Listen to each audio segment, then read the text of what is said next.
Mateus 8, 28, diz assim: quando ele chegou do outro lado, a província dos Gadarenos, foram ao seu encontro 2 endemoniados, saindo dentre os sepulcros. Eram tão agressivos que ninguém podia passar por aquele caminho. E de repente gritaram: que temos nós contigo, ó Filho de Deus? Vieste aqui nos lembrar e viestes aqui para nos atormentar antes do devido tempo? Não muito longe deles estava passando uma manada de porcos. Então os demônios imploraram a eles: se nos expulsa, permite entrar na manada dos porcos. Jesus disse: ide. Assim que saíram, entraram nos porcos. E de repente toda a manada correu disparada e atirou-se violentamente precipício abaixo, em direção ao mar, e nas águas pereceram. Aqueles que cuidavam dos porcos fugiram, foram para a cidade e contaram tudo, inclusive o que ocorrera com os endemoniados. Então toda a cidade saiu ao encontro de Jesus, e assim que o viram, suplicaram que retirassem da sua região. Amém? Amém. Disse amém? Amém, queridos. Bom, todos nós já lemos esse texto algumas vezes na igreja, muitas vezes na igreja. Está também em Marcos, também em Lucas. Essa história é contada nos 3 evangelhos sinóticos. E é interessante que a Bíblia vai falar que Jesus ele chega num lugar, na terra dos Gadarenos, uma região que era conhecida na época como Decápolis. Não era uma região constituída por judeus, por pessoas que serviam a Deus. Eram muitos pagãos ali naquele lugar. Então era uma região pagã. Jesus ele vai ao encontro de 2 homens. Interessante porque nas outras versões se trata de um endemoniado, mas aqui é um pouco mais específico e falam de 2 homens. E quando Jesus ele chega naquele lugar, ele surpreende os espíritos malignos que estavam agindo naqueles homens, e leva a liberdade àqueles homens. Se não me engano, na passagem de Lucas, Jesus ele indica que, ou Marcos, acho que é Marcos, que aqueles homens deveriam ir para suas casas e darem aos seus familiares testemunho daquilo que havia acontecido. Quero que você preste muita atenção nesse texto, porque no final da ministração nós vamos voltar a falar um pouco mais com profundidade sobre esse texto. Irmãos, Jesus ele entra num lugar hostil. Repare que o texto vai dizer que esses homens eram extremamente agressivos. A possessão maligna que havia na vida deles promovia agressividade. A gente tem que tomar cuidado, irmãos, porque um dos sinais de possessão maligna é a agressividade. Esses homens eram agressivos, muito agressivos. E é interessante que o texto vai dizer que ninguém entrava onde eles estavam. Eles estavam em sepulcros. Então eles viviam em sepulcros. Provavelmente eles comiam carne de defuntos. No texto de Lucas vai dizer que eles quebravam as correntes, tentavam prender eles, mas não adiantava. Tentavam amarrar esses homens, mas não adiantava. Eram homens extremamente agressivos que viviam marginalizados da sociedade. Jesus ele entra no território destes homens. Jesus entra no território desses homens a fim de libertar esses 2 homens. Por detrás daquela agressividade, por detrás daqueles 2 homens com vidas completamente arrasadas, destruídas, homens marginalizados, haviam 2 pessoas que eram reféns de um espírito maligno. E Jesus, ele vai dizer em Isaías que, aliás, o profeta Isaías vai dizer a respeito de Jesus que ele viria para pregar libertação aos cativos e oprimidos, restauração aos doentes. Amém? E apregoar o ano aceitável do Senhor. Amém? Pois bem, meus amados, Jesus ele entra num lugar inacessível.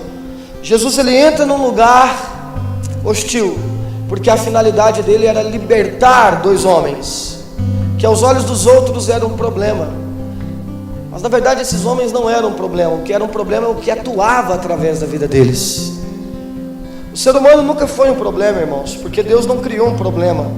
Deus criou um homem preparado para refletir a sua presença, a sua glória, o seu amor, a sua misericórdia. Mas a gente sabe que o salário do pecado é a morte. Então a partir do momento que o homem cede ao pecado, então ele passa a ser dominado pelo pecado, e aí sim ele torna-se um problema. Mas Jesus entrou lá, e quando Jesus ele entra nesse território, é importante falar sobre isso. Os espíritos malignos, ao ver Jesus entrando ali, diferentemente das outras situações e dos outros casos, onde eles impulsionavam esses homens a atacar, a agredir, eles entram numa posição defensiva e vão dizer: você veio nos perturbar, você veio nos atacar. Irmãos, eu temo por uma igreja que, por não entender o nome de Jesus, por não entender a respeito das verdades do reino de Deus, tenha medo de Satanás e do inferno. Quando nós passamos boa parte da nossa vida religiosa falando de Satanás, diabo, nós estamos desconsiderando que maior é aquele que está conosco. Quando Jesus chega naquele território, Jesus não vai dizer: meu Deus, reforça a oração, reforça o jejum aí, porque os demônios que estão aqui são perigosos. Não, são as forças celestiais da maldade que vão entrar na defensiva e vai dizer: por que você veio nos agredir, nos atacar, nos perturbar? Quando nós entendemos, irmãos, que Deus é único, Ele é poderoso. Meu Deus do céu, parece que eu estou pregando outra igreja. Eu estou pregando a liberdade em Cristo. Vocês creem que Deus é único, que Ele é poderoso, que Ele é soberano? Quando nós entendemos isso, irmãos, nós servimos Ele. Por que dá razão então de nós nos colocarmos na defensiva e, meu Deus, vamos lutar contra o diabo como se ele fosse muito forte? Não, maior é aquele que está comigo. Então quem tem que ter medo aqui é você. Quem tem que ter medo é você. E por que eu estou dizendo isso, irmãos? Porque eu estou querendo aqui mostrar para você um caráter em Jesus. Um caráter do quê? Um caráter agressivo contra o mal. Ele estava perturbando aquilo que estava errado. A ordem natural na concepção de Satanás é: essas pessoas são minhas e eu vou usá-las. E a partir do momento que alguém se opõe contra isto, está se opondo contra a minha ordem natural, a ordem de Satanás. Jesus ele vai até ali para perturbar, para agredir, para libertar, para condenar. Amém? E se nós somos cristãos e carregamos a virtude do Espírito Santo em nós, é assim que nós temos que agir, mediante tudo aquilo que é de Satanás. Nós somos chamados, irmãos, para saquear o inferno. Será que alguém crê nisso? Nós somos chamados, irmãos, para destruir as forças malignas. E quando eu estou dizendo isso, irmãos, eu não estou dizendo da gente ficar orando, gritando, falando o nome de Satanás, o nome de diabo. Tem gente que decora o nome dos espíritos malignos. Não estou dizendo isso. Jesus ele não quer saber de diálogo, ele não quer perguntar nome, ele não quer saber de nada. Ele está ali para libertar aqueles homens. E a nossa função é ter esse Espírito Santo, irmãos, que irá nos condicionar, mediante o mundo, promover um tipo de inquietação quando houver algo de errado. Jesus estava inquietando aqueles espíritos maus que agiam na vida daqueles homens. Só traz para mim, traz para você. Quantas são as vezes, queridos, que nós vivemos num ambiente onde existem pessoas exatamente iguais a esses homens? No nosso trabalho, na vida acadêmica, na faculdade, em casa, nós temos até amigos, e a gente sabe que algumas pessoas estão sendo usadas, né? Estão sendo usadas por um espírito de enganação, por um espírito de pecado, por um espírito que é do mundo. E quando nós nos relacionamos com estas pessoas, o que é de efetivo que a gente cumpre na vida delas? Não me passa no coração, na cabeça, a possibilidade de Jesus passar por Decápolis, entrar naquele cemitério, passar do lado de dois homens extremamente agressivos, dois homens extremamente possuídos por um espírito de maldade, e ir embora e eles continuarem naquela situação. Jesus, com seu caráter libertador, quando ele passa por aqueles homens, a vida deles a partir daquele momento seria diferente, porque ele perturbaria o que havia de errado na vida deles até eles serem libertos. E eles foram libertos. E nós, a igreja do Senhor, precisamos entender isso. A Bíblia vai falar a respeito de um homem chamado Acabe e Jezabel. Eram dois responsáveis pelo fracasso, pela destruição que ocorria em Israel. Duas pessoas voltadas à prostituição, duas pessoas voltadas à idolatria, duas pessoas voltadas à injustiça, matavam por causa de horta, para você ter ideia. Duas pessoas sanguinárias. E Deus olha aquilo e Ele diz: não, isso tem que acabar. Deus, Ele levanta então um homem chamado Elias. Amém? E a gente conhece muito o chamado de Elias. Elias, ele vai então orar, e o Espírito de Deus através de Elias vai proporcionar uma série de sinais, a fim de que o povo de Israel despertasse para a verdade. E ao despertar para a verdade, através do ministério de Elias, promovendo um juízo que iria confrontar, se opor à casa de Acabe, a fim de destruí-la. Irmãos, muitas coisas aconteceram em Israel no ministério de Elias. Só que algumas coisas que aconteceram por propósito de Deus começaram a incomodar algumas pessoas que lucravam com aquela destruição. No caso Acabe, faltou água, mexeu com a nação. Quando Acabe descobre que era Elias o responsável por aquilo que estava acontecendo, um dos funcionários de Acabe, Obed, ele consegue um encontro ali entre Elias e Acabe. E quando Acabe vê Elias, ele vai dizer: assim que Acabe viu Elias, questionou: és tu o perturbador de Israel? Elias respondeu: não, eu não sou responsável pelos muitos problemas que estão assolando Israel, mas você, a tua família e a família do teu pai são os responsáveis, porque vocês abandonaram os mandamentos de Yahvé, do Senhor, e estão cultuando deuses pagãos. Eu gosto muito da expressão que Acabe vai usar. Ele vai dizer: é você quem está perturbando Israel, é você quem está trazendo perturbação a nós.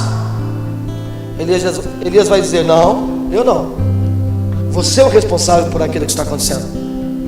Eu não estou perturbando Israel, eu estou perturbando você.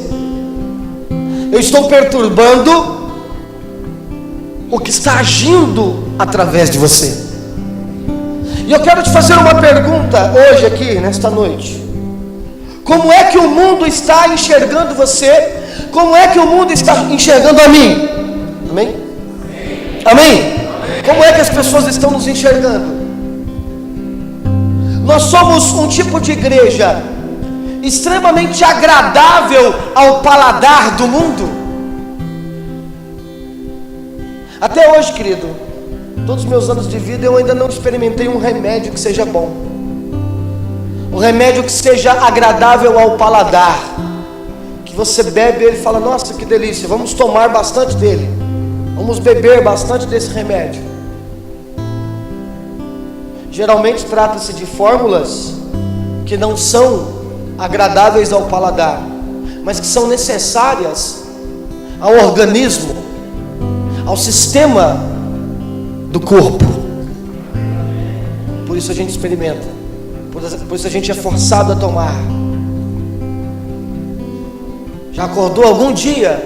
Nossa, hoje o dia está bonito, que dia agradável. O que eu tenho para fazer da vida? Não tenho nada. Vou ali no posto de saúde tomar uma benzetacil, só para o dia ficar melhor, para o dia nascer feliz. Já aconteceu? Vocês estão vivos aí, irmãos? Estou conversando com vocês. Hoje eu estou a fim de tomar uma benzetacil. Como é que é um outro lá que é forte também? Fernergan. Como é que é o nome das vacinas violentas aí?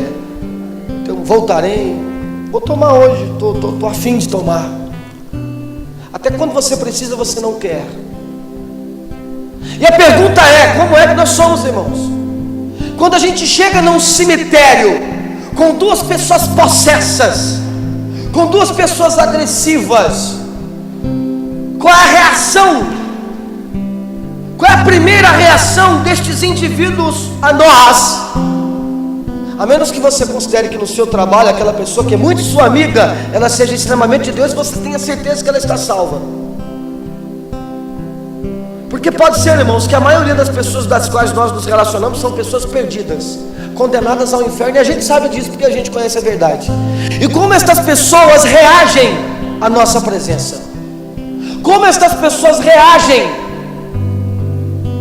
às nossas palavras? Será que a igreja do Senhor não se tornou uma espécie de objeto de enfeite que agrada? Olha como esses crentes são bacanas, são legais, quando de repente a nossa chamada é uma chamada para proclamar para o mundo que tudo está errado. Talvez, além da gente não conseguir proclamar que tudo está errado no mundo, pode ser que a gente, além de não conseguir fazer isso, a gente está querendo aderir a algumas coisas do mundo para nós, e a gente está começando a dizer que aquilo não está tão errado, e por não estar tão errado, então eu posso fazer. Não é verdade? Você que é o perturbador de Israel, né? Ele falou: não, eu sou o seu perturbador. Você é o responsável por aquilo que está acontecendo. Irmãos, é hora de nós orarmos para que a igreja do Senhor volte a ser o que foram os profetas, os sacerdotes, os apóstolos, a igreja primitiva, e cumpra o papel de exortar o mundo. Diga isso: nós somos chamados para exortar o mundo. Só que a gente acha que a gente foi chamado para concordar com o mundo. Não, é verdade. Não, você tem razão. Eu fui chamado para exortar, querido. Eu quero que você entenda bem, porque esta ministração ela não tem como princípio colocar em nós um título arrogante, superioridade, que vai nos colocar numa condição melhores do que os dos outros. Não. Como a gente bate muito na tecla aqui que nós somos uma comunidade de pecadores, então a gente entende que todo ato de libertação, ele é promovido numa plataforma chamada amor. Amém? Olha para mim, grava isso. Irmãos, nós somos chamados para salvar pessoas que não sabem que estão condenadas. Nós somos chamados para salvar pessoas que nem sabem que precisam ser salvas. Nós somos chamadas para libertar pessoas que nem sabem que estão presas. Nós somos chamados para libertar pessoas que de repente nem querem ser libertas porque elas não consideram que são prisioneiras. É isso. E o que eu quero dizer para você é que cumprir o nosso papel de exortar no amor é o que de melhor nós podemos fazer na vida destas pessoas que estão presas. Por exemplo, eu e a Juliana está dando remédio para o Levi lá. Ele toma 4 remédios antibióticos no nariz, líquido. É horrível você colocar coisa no nariz. É um conta-gota bem grande assim. Aí a gente tem que segurar ele e colocar 2 conta-gotas em cada nariz. São 4 remédios. Imagina a dor. E quando a gente vai dar, ele se debate, ele grita em mãe, mãe, mãe, pai, pai. Por quê? Porque para ele a gente está sendo mal com ele. Ele não tem consciência. Então o que a gente está fazendo com ele, ele não quer, está sendo mal, está me incomodando. Só que ele não sabe que por detrás daquela maldade, que a gente, aparentemente aquela maldade, né? Que a gente sente muito em fazer aquilo, tem um propósito muito maior. Que aí sim entra o amor, que é de ver ele completamente curado, sem problema nenhum, sem enfermidade nenhuma. Às vezes o mundo vai achar que você está sendo mal. As pessoas vão falar, está pegando no meu pé, é um crente chato, meu Deus do céu. Quando na verdade aquela atitude sua é a melhor demonstração de amor que você pode dar. Irmãos, grava isso. Às vezes a exortação é a melhor declaração de amor que a gente pode fazer. Amém? Não, mas perturba isso. Não, mas incomoda. Não, mas chateia. Pois é. Mas esse é o papel do cristão: promover liberdade. Amém? O apóstolo Paulo, ele vai dizer para o seu filho na fé, Timóteo, e ele vai dizer assim: filho, você vai viver dias difíceis,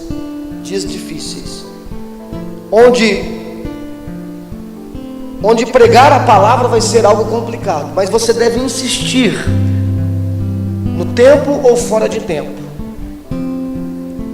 Irmão, tem hora que você vai exortar, a pessoa vai estar com o coração aberto. Tem hora que você vai aconselhar, a pessoa vai estar com o coração aberto. Tem hora que não, tem hora que você vai falar, a pessoa não quer ouvir.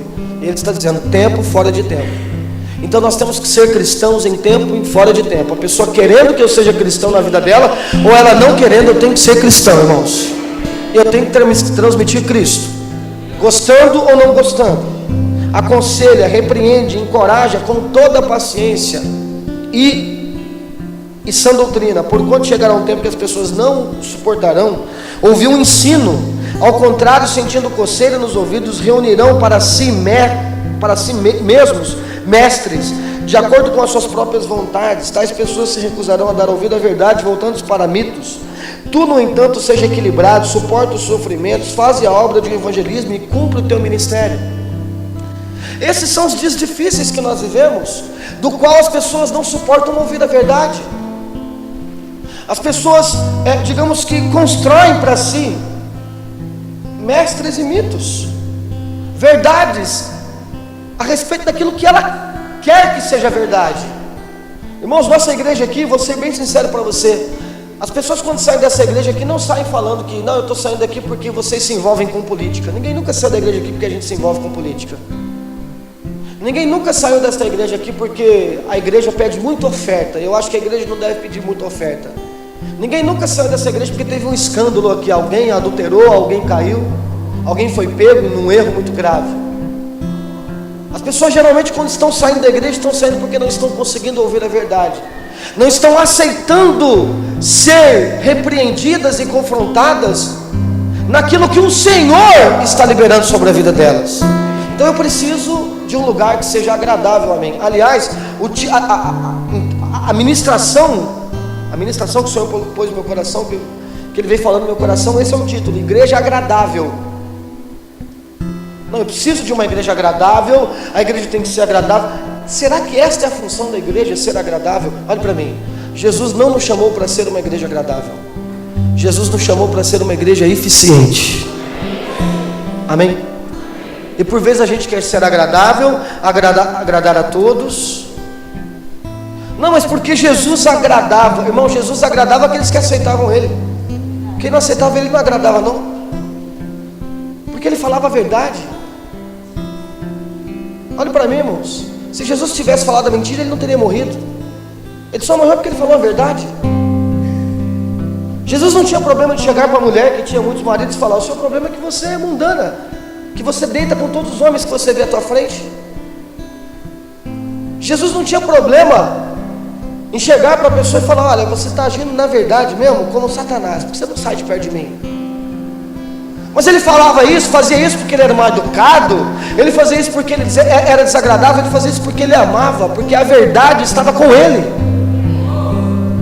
Nós vamos entender que a verdade não está na nossa opinião, a verdade não está com a gente, com a liberdade em Cristo, a verdade está em Jesus. E quando nós falamos de Jesus, nós incomodamos. E quando nós falamos de Cristo, nós incomodamos.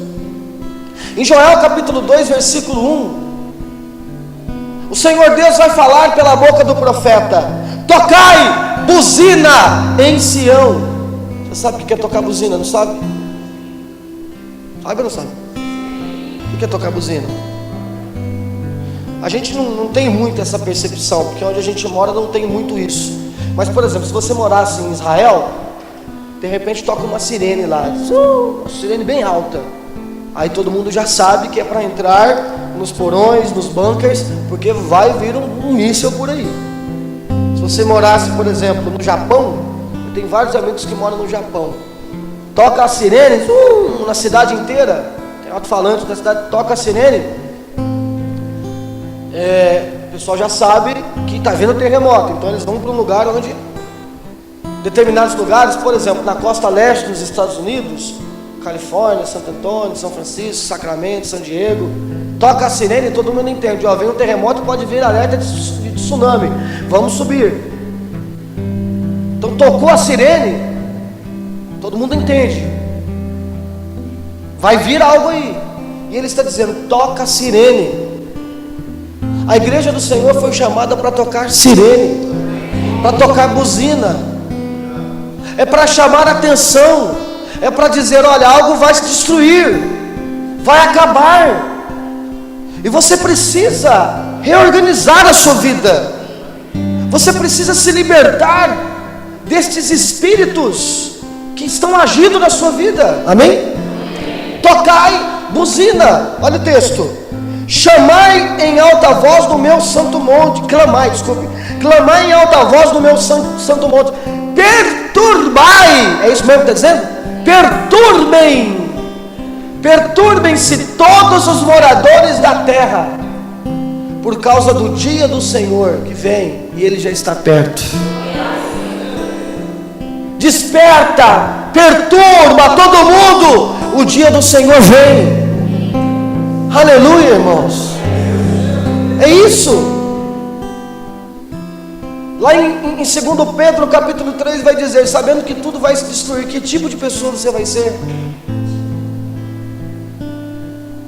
Então que tipo de cristão eu sou, sabendo que tudo vai se destruir, e muitas pessoas estão dormindo ao meu redor, e eu não desperto elas? Eu fui chamado, irmãos, para isso. Você foi chamado para isso. Nós somos chamados para despertar as pessoas que estão morrendo ao nosso redor. Amém? Nós somos chamados para despertar as pessoas que estão morrendo, que estão condenadas, e a gente precisa entender isso. Só que o grande problema, o Tiago vai dizer no capítulo 4, versículo 4, que a nossa amizade com o mundo é inimizade contra Deus. Portanto, qualquer que quiser ser amigo do mundo constitui-se inimigo de Deus. O nosso problema é que, por querer ser alguém muito agradável ao mundo, por se adaptar ao mundo, por falar o discurso que o mundo fala, agora o discurso do mundo é esse, então eu vou falar igual o mundo. Eu não quero ficar ruim, mal na fita, como cidadão perante o mundo. E para eu me adaptar ao mundo, eu preciso ceder com as verdades de Cristo. E eu vou me adaptar ao mundo e vou desajustar o meu relacionamento com Jesus. Muitos de nós estamos assim. A gente não consegue chegar diante do mundo e confrontar o mundo. Por quê? Porque nós somos amigos do mundo. E aí, se você tem um valor meio que sentimental por determinada coisa, você não condena aquilo que você gosta. Outro dia eu estava falando para um cara, falei, rapaz, o partido que você defende está tudo errado. Não consegui mudar a opinião dele, porque ele gosta, é uma religião, ele é apaixonado por aquilo.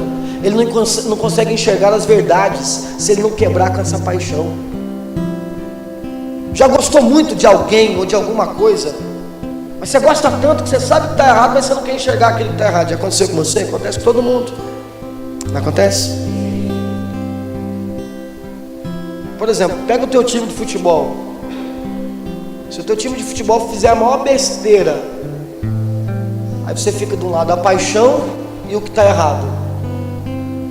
Outro dia um rapaz falou para mim, não, o meu time tem um estádio aí, mas é diante de corrupção.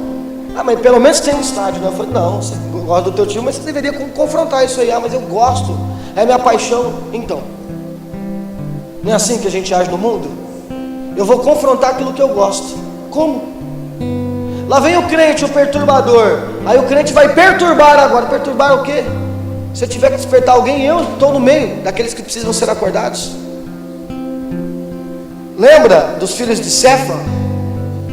Foi isso que aconteceu? Vamos expulsar aí vamos fazer um exorcismo, igual o Paulo faz, igual os irmãos aí fazem. Olha lá, bota para quebrar. Os espíritos malignos olharam e falaram, uai, a gente conhece Paulo, a gente conhece a galera todos os apóstolos aí. Vocês são quem mesmo? Vem cá. Rasgou a roupa deles, eles ficaram nus. Eles estavam tentando mostrar algo que eles não eram, confrontar algo do qual eles não tinham condições, porque eles não eram inimigos daquilo. A gente não confronta aquilo que a gente não é inimigo, irmãos. Quando eu estou vendo algo de errado em alguém, eu não confronto aquilo, eu estou querendo dizer, eu não sou inimigo disso. Só que se aquilo for inimigo de Deus, por ter amizade com aquilo, eu torno inimigo de Deus. Está entendendo, irmãos? O que é que você tenta confrontar na vida dos outros que você teria que confrontar em você primeiro? O que é que você tenta confrontar na vida dos outros do qual você fala, mas eu não tenho condições para isso, porque eu não sou inimigo disso. E a gente quer curar as pessoas. Nosso problema é esse, a gente quer curar as pessoas, mas a gente ainda é doente. A gente quer libertar as pessoas, mas nós ainda estamos presos. Nós queremos ajudar as pessoas, mas quem precisa de ajuda sou eu. E a chamada é, se você quer ser um perturbador, se você quer ser um agente de libertação na vida das pessoas, a primeira coisa que você precisa fazer é quebrar com a amizade do mundo. Olha para mim, você não foi chamado para ter amizade com o mundo. Você foi chamado para ter amizade com Deus. E você foi chamado para estabelecer a amizade do mundo com Deus. Amém, amados? Esse é o meu e o seu chamado como cristãos. Mas será que esse mundo que está nos moldando, tentando nos moldar, né, não está tornando de nós pessoas difíceis? Porque ele está dizendo, olha, vai ser difícil nos últimos dias. Olha para mim, pode ser que a pessoa mais difícil hoje para aceitar as verdades de Jesus são aquelas que estão falando. É aquele cara que mais fala para os outros. Pode ser que esse cara seja o mais duro. Pode ser que ele está tentando representar algo que ele não é. Porque Paulo está dizendo, olha, e por não aceitar verdades, as pessoas vão então criar teologias, ideologias, princípios que para elas serão verdades. Jesus é a verdade. Amém? É interessante porque nesse mesmo capítulo 17 de Reis, vai acontecer aquele caso dos profetas de Baal, que Elias ora e cai fogo do céu. Amém, amados? Capítulo 18, melhor. E o Elias chega para o povo de Israel e diz assim, ei, por quanto tempo vocês ficarão entre duas opiniões, sem decidirem por uma delas? Perguntou o povo, se o Senhor é Deus, siga o Senhor. Se Baal é Deus, então siga Baal. Irmãos, A tradução da Almeida vai dizer assim, ó, até quando vocês vão ficar cocheando entre dois pensamentos. Cocheando é porque está tropeçando. Será que nós não estamos assim, irmãos? A gente sabe que a nossa chamada é levar a liberdade para as pessoas, é ganhar as pessoas, mas a gente fica entre dois pensamentos. Uma hora é Baal, outra hora é Deus. Irmãos, e esse, sem dúvida alguma, é o sentimento do qual Deus ele abomina. A pessoa é chamada para ser sim ou não, ser morno, ser meio termo, é ser rejeitado. Lembra da historinha que eu contei para vocês? O cara estava em cima do muro e o anjo dizendo, desce do muro e vem para cá. Do outro lado tinha um anjo mau, um diabinho quieto. Alguém chegou e perguntou, por que o anjo bom está chamando ele para descer do muro e você não chama? E o diabinho diz, porque o muro é meu, porque a indecisão é minha. E aí a gente sabe das verdades, a gente sabe das decisões que nós temos que tomar, mas a gente se põe no meio termo. Um dia você tem uma vida com Deus que é uma beleza, irmãos. No outro dia você não tem aquela vida com Deus. Num dia você sabe o que é que você tem que fazer, qual é a verdade, o caminho que você tem que tomar. No outro dia você sabe que esse meio termo é procedência maligna. E eu vou te falar uma verdade para você, meu camarada. Você pode não gostar, pode não voltar mais aqui, mas Satanás ele não quer te desviar. Não, ele quer continuar do jeito que você está, porque ele sabe que do jeito que você está você vai para o inferno. Vindo na igreja, dando até oferta aqui no altar, porque você está em meio termo, tateando entre dois pensamentos. Você está enganado se você acha que Satanás quer te desviar. Não deixa ele ir na igreja.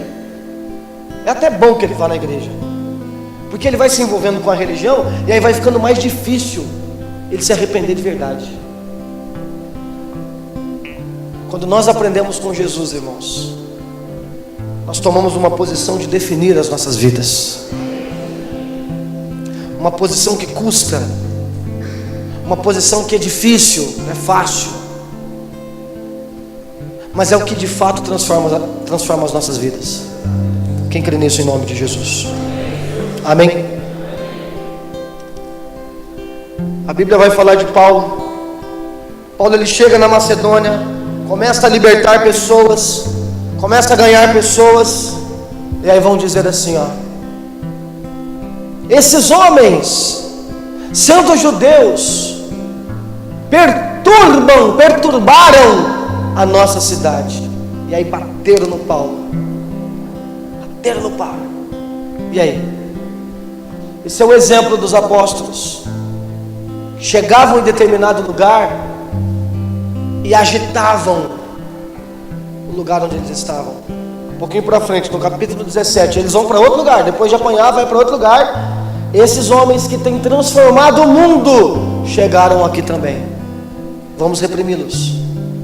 A verdade é que os apóstolos, onde eles chegavam, eles promoviam a transformação, eles agitavam o lugar, eles proclamavam a liberdade naquele lugar, eles confrontavam o que estava errado, eles levavam homens ao arrependimento. Irmãos, nós não fomos chamados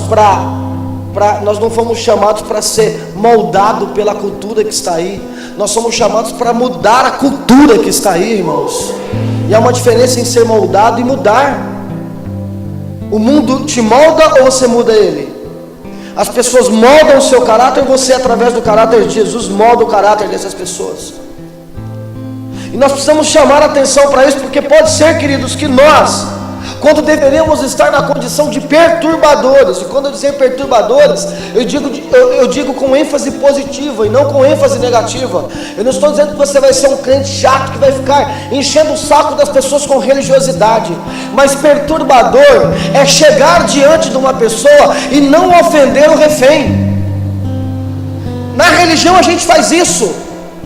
Na religião, ao invés de a gente libertar o refém, a gente liberta o sequestrador e mata o refém. É como no mundo: mata-se o refém e libera-se o sequestrador. Não foi isso que Jesus fez. Quando ele chegou na terra dos Gadarenos, ele expulsou os espíritos malignos, mas ele salvou duas vidas que estavam ali. As pessoas que estão ao nosso redor são pessoas que precisam ser salvas, mas que são dominadas por um espírito do mundo. E se a gente concordar com esse espírito do mundo, aquelas pessoas não serão salvas. Aliás, elas vão nos influenciar e nós também não seremos. Jesus ele está nos chamando não para ofender as pessoas, mas para ofender os espíritos maus que agem por detrás das pessoas, a fim de ganhar aquelas pessoas. Só que às vezes, ofendendo aquele espírito mau que está por detrás daquela pessoa, ela vai achar que é com ela. Mas isso tem que ser feito até que ela entenda, no amor. Isso precisa ser feito até que ela desperte, até que ela entenda a verdade. Amém, queridos? Será que hoje, irmãos, nós somos perturbadores da terra? Quando eu estou dizendo sobre perturbar, não é a gente ligar o som no último volume aqui e perturbar os vizinhos, não é isso. Não entenda isso de forma errada. Mas de verdade, irmãos, quantos foram as pessoas que estão com a vida destruídas, que a gente teve a oportunidade de passar por elas hoje, ou ontem, ou essa semana? E o que é de efetivo que nós fizemos por elas? Poderia ao menos dizer: estou orando por você. Quantas são as pessoas aqui que estudam, jovens? O que você faz por aquelas pessoas que estão perdidas? Você considera que aquelas pessoas estão perdidas, que elas vão para o inferno? Porque se você não considerar isso, querido, para de vir à igreja, porque você não entendeu o evangelho. Nossos vizinhos, nossos amigos, quantas são as pessoas que estão perdidas, condenadas ao inferno? Nós somos perturbadores. Há em nós o desejo de libertar essas pessoas, de falar: não, esta pessoa vai ser liberta, essa pessoa vai ser salva. Por detrás daquilo, tal pessoa é um amor, tal pessoa é muito legal. Pode ser que por detrás dessa pessoa tão agradável, a gente está escondendo que a vida dela está completamente errada e deixa ela do jeito que está. Uma vez uma pessoa falou para mim: pastor, você não tem ideia, tal pessoa é uma bênção. Eu falei: uma bênção? É, uma bênção. Gente fina, educadíssima, extremamente boa praça, só falta aceitar Jesus. Dá a impressão que Jesus é um botãozinho que coloca aqui e fala: pronto, aceitou Jesus, agora tem Jesus. Filho, se ele não tem Jesus, ele pode ser o mais educado. Se ele não tem Jesus, ele pode ser o mais bacana. Ele tem a vida condenada, ele está destituído de glória. E eu e você precisamos entender isso. E quando eu olhar para ele, eu tenho que olhar com um olhar de misericórdia, de amor. Um olhar dizendo: eu preciso perturbar, eu preciso chacoalhar ele, eu preciso tocar buzina, eu preciso salvar ele. Amém? Irmão, quem é em sã consciência, que vendo alguém sendo destruído, vai cruzar os braços e vai falar: uma hora ele se salva. Imagina um prédio pegando fogo, e você é bombeiro, e tem uma criança gritando lá dentro. Você sai por um instinto heróico, correndo, e você pega a mangueira de água, e você coloca lá aquela capa que protege com fogo. Você arrisca a tua vida, a fim de salvar aquela vida. As pessoas estão morrendo dentro dos prédios, o prédio está pegando fogo, e nós temos a água viva que apaga tudo. Só que a gente está, não, uma hora ela se salva, uma hora ele se salva, uma hora ele... E com isso pessoas estão morrendo sem Jesus. Quantas são as pessoas que morreram hoje sem Jesus? Quantas são as pessoas? Porque a gente está procurando uma igreja agradável, a gente está procurando uma igreja que para nós seja uma igreja bacana, que quando eu gostar eu vou nela, quando eu gostar eu não vou. Repara como a gente é fraco. Repara, eu e você somos fracos nos nossos desafios internamente, irmãos. Qualquer desafio, foi dito aqui quinta-feira, eu falo de novo, irmão, não tem problema. Qualquer oportunidade que eu tiver para fazer qualquer coisa mais legal que a igreja, eu deixo de vir na igreja. Eu deixo. Às vezes eu até oro: meu Deus, faz algum programa aparecer aí, nem que for a sobrinha da minha sogra ligar para eu visitar ela, para eu, opa, não deu para ir hoje, eleição, não vou na igreja, chuva, não vou na igreja. Aí a gente fica falando hipocritamente que a gente quer fazer missão, hipocritamente que a gente quer ajudar os outros. Não, as pessoas estão perdidas lá no Nordeste, estão mesmo. Quando você vai no sertão, você vai ver que cidade de 5 mil habitantes, de 8 mil habitantes, não tem uma igreja evangélica. As pessoas estão afundadas em paganismo e idolatria, e precisava de alguém lá proclamando o nome de Jesus. A gente vai proclamar lá, sendo que a gente não proclama aqui? A gente vai salvar as pessoas na África, sendo que a gente não salva nem o vizinho da esquina? Eu tenho que entender que eu sou um perturbador, e eu tenho que entender que eu fui chamado para tocar buzina. Quando eu entender isso, não vai importar onde eu estou, se eu estou ganhando pobre, se eu estou ganhando rico, se eu estou ganhando legal, se eu estou ganhando agressivo. Quem não conhecer Jesus, eu vou exercer o papel de transformação na vida dela e ganhar ela para Jesus, porque esse é o meu caráter. Aí não tem essa de igreja agradável. Até eu ouvi a Juliana ministrando, ela falou do caso, né? A irmã veio reclamar: não, nunca vi isso. Colocaram maquininha na igreja. Não dá para ficar numa igreja dessa. A irmã compartilha a música do mundo toda hora, nunca vem na igreja. Está mais no mundo que na igreja. Quer falar de maquininha, irmão? O que você está falando?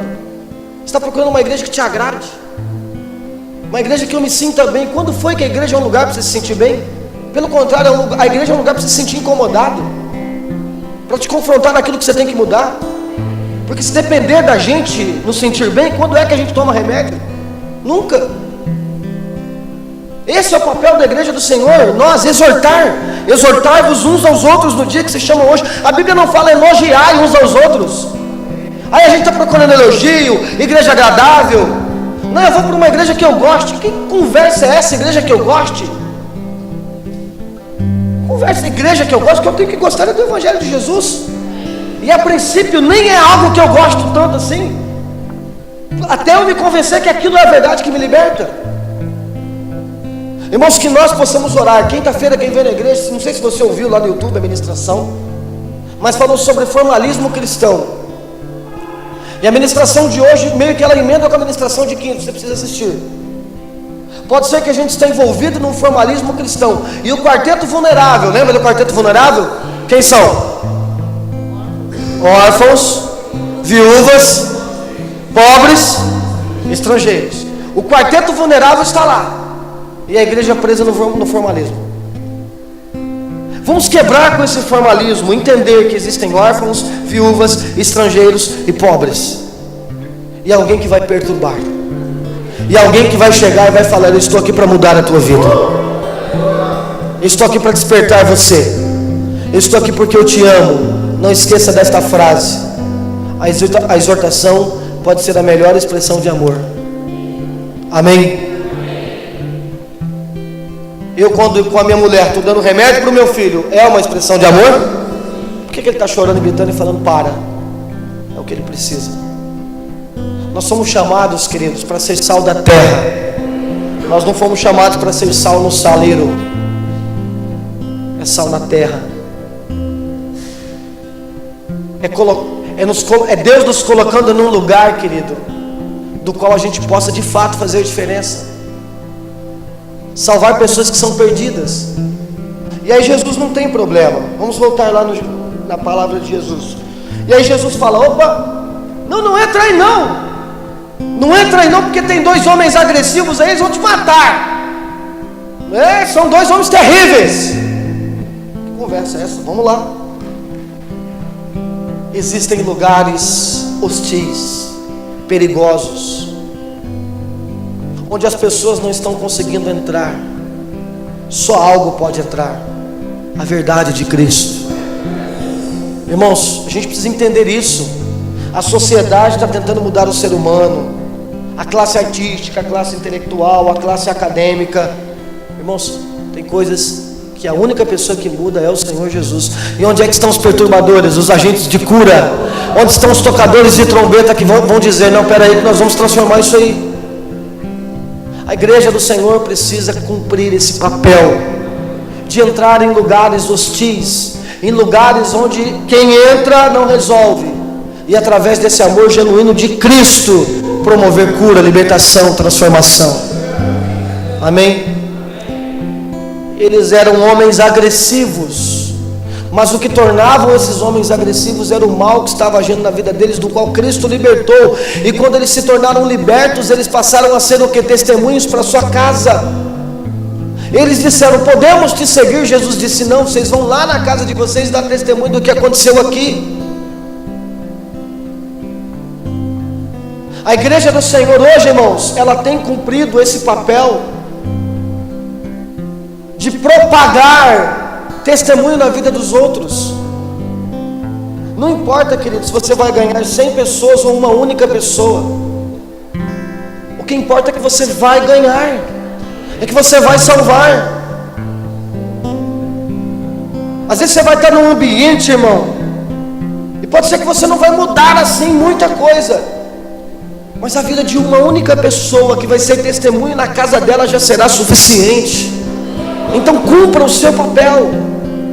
Amém?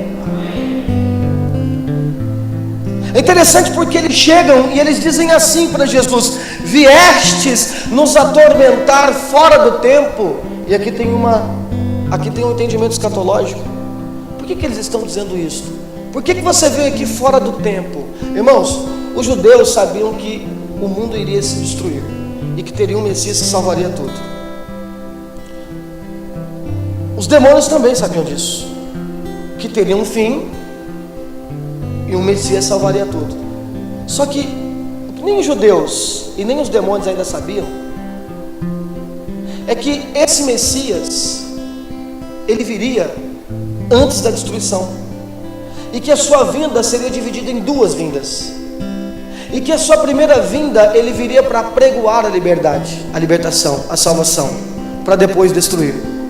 Então quando os demônios estão dizendo assim: ei, filho de Deus, olha só, eles já tinham entendimento que Jesus era filho de Deus. Você veio nos perturbar. O que eles estão querendo dizer? Já é o juízo final? Já é o fim de tudo? Já é o apocalipse?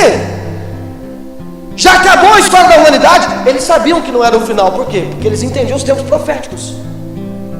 E através do tempo profético a gente sabe quando é o final e quando não é. Por isso que a gente sabe que a gente está vivendo uma época final, por causa dos tempos proféticos. O pecado, a maldade, a impiedade, a transgressão em alta escala na vida do ser humano. E eles disseram: não, ainda não é a época de você acabar com tudo.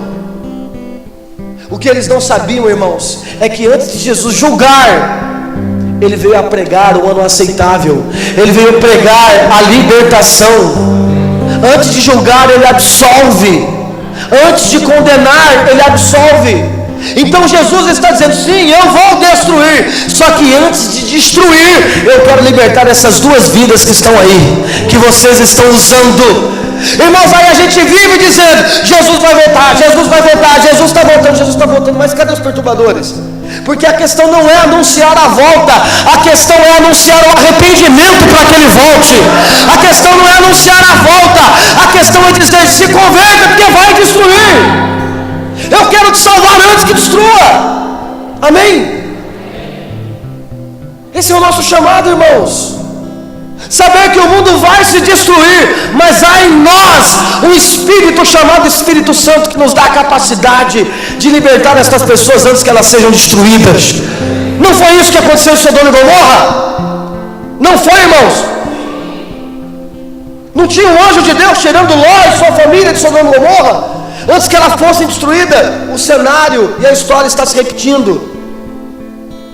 Hoje nós somos esses anjos. Não são os anjos ministradores de Deus, ministros de Deus, em Hebreus não fala isso?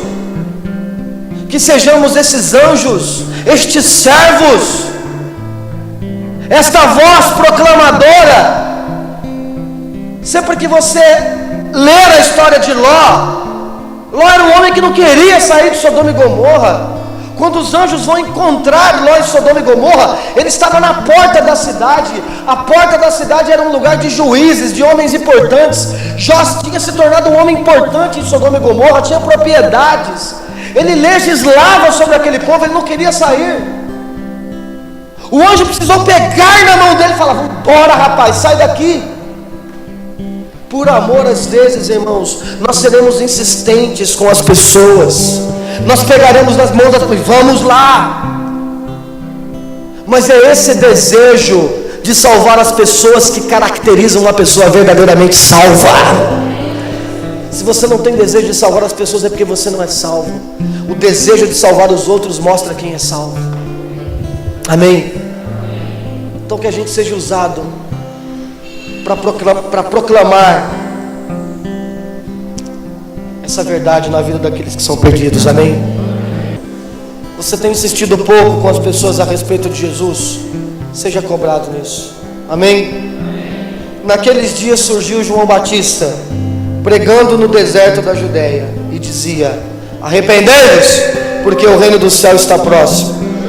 Este é aquele que foi anunciado pelo profeta Isaías: voz do que clama no deserto, preparai o caminho do Senhor, endireitai as suas veredas. João tinha suas roupas feitas de pelo de camelo, usava cinto de couro da cintura, alimentava-se de gafanhoto, mel silvestre, e a ele vinha muita gente de Jerusalém, toda a Judéia e toda a província adjacente ao Jordão, confessando seus pecados, e eram batizados por João no Rio Jordão. Esse é o caráter do perturbador. João Batista, a Bíblia vai dizer que ele não ia pregar no templo. João Batista não estava no templo de Herodes: venham, aceitem a Deus, o reino está próximo. Ele foi para o Jordão. Além do Jordão, ele foi para o deserto. Uma das coisas que a gente tem costume de fazer, irmãos, é dar desculpa, porque a gente não está salvando e ganhando as pessoas. E a desculpa que a gente dá é de localidade, é geográfica, é de condição. Não, eu não ganho ninguém para Jesus porque o lugar que eu estou é muito difícil. Não, eu não ganho ninguém para Jesus porque eu estou além do Jordão, eu estou no deserto. O que atraía as pessoas até lá eram as palavras que João pregava. João não pregava em Jerusalém, ele pregava no deserto. O que vai de fato proporcionar transformação na vida das pessoas é o que nós estamos falando. Você pode dizer um amém mais alto em nome de Jesus? E qual era a mensagem dele? Arrependei-vos, é chegado a vós o reino. Sabe o que significa arrependei-vos? Você vai mudar a tua vida, você vai mudar a tua cultura, você vai mudar a tua forma de pensar, você vai mudar a tua forma de agir, você vai experimentar uma metanoia, uma transformação completa na sua vida. É isso, irmão. Não tente salvar as pessoas sem condenar a vida delas. Se você quer ganhar as pessoas para Jesus, você precisa condenar o tipo de vida que as pessoas vivem. Eu tenho que condenar os meus pecados, você tem que condenar os seus pecados. Nós temos que condenar os pecados que existem por aí na vida das pessoas. E a gente quer salvar as pessoas sendo muito gentil. Não estou querendo dizer que a gente tem que ser estúpido, irmãos. A gentileza aqui que eu estou dizendo não é com o lado positivo, agora é com o lado negativo. A gente quer ser agradável e bacana. Claro que você vai ser agradável e bacana, porque Jesus era assim. Mas referente à transformação de vida que a pessoa precisa experimentar, nós não podemos negociar. E nós temos que falar: não, você tem que aceitar Jesus.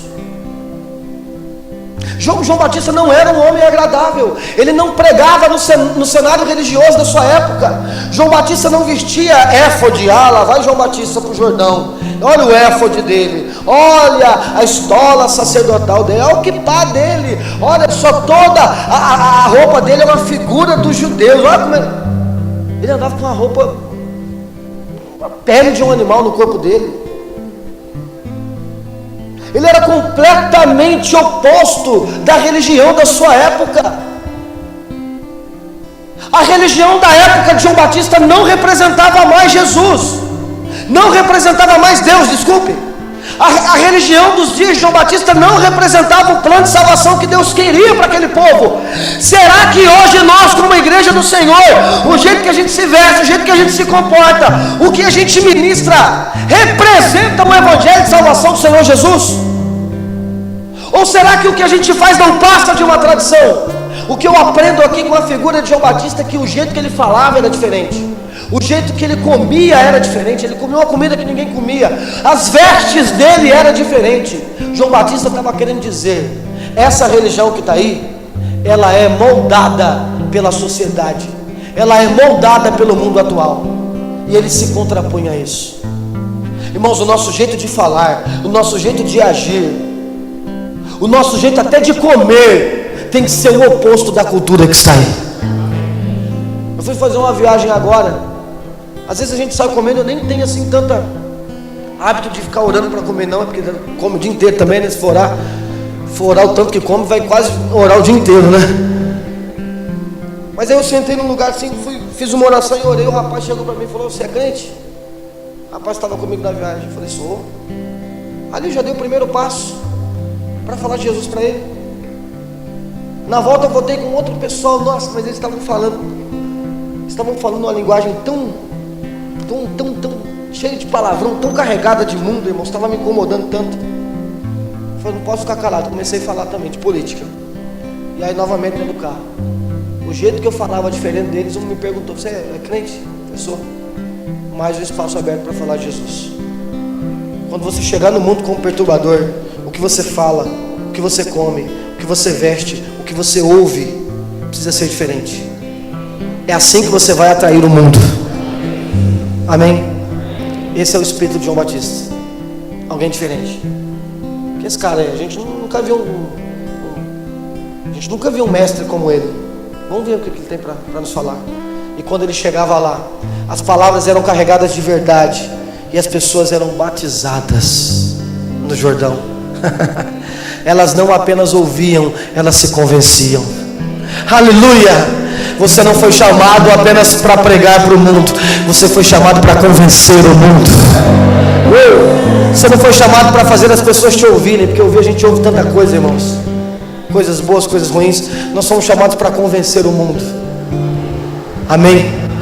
Quem crê nisso em nome de Jesus? Perturbador, amém? O quê? Vamos ser? Está disposto ou não? Sim. Seja um perturbador. Quem é essa semana? Porque a ministração tem que ser prática, né? Quem é essa semana que você pode dizer: vou passar a semana inteira perturbando ela, dizendo que Jesus a ama, dizendo que Deus tem um plano na vida dela, dizendo que Jesus quer salvar a família dela, dizendo que eu vou trazer ela para a igreja. Aleluia! Não há muralhas que ficarão de pé diante da nossa fé. Se houver o desejo, eu tenho certeza que semana que vem você vai estar com essa pessoa aqui, em nome de Jesus. Amém? Aleluia! Você foi chamado para saquear o inferno. Então vamos lembrar, por que Jesus entrou ali? Porque ele era o perturbador. Não tinha medo do demônio, dos espíritos, não. Maior é aquele que está comigo. A força libertadora está em você, irmão. O Espírito do Senhor me ungiu e me capacitou para pregar liberdade aos cativos, aos oprimidos, curar os enfermos e apregoar o ano aceitável do Senhor. Que o Espírito Santo promova isso dentro de você. Amém? Aplauda Jesus, é bem forte.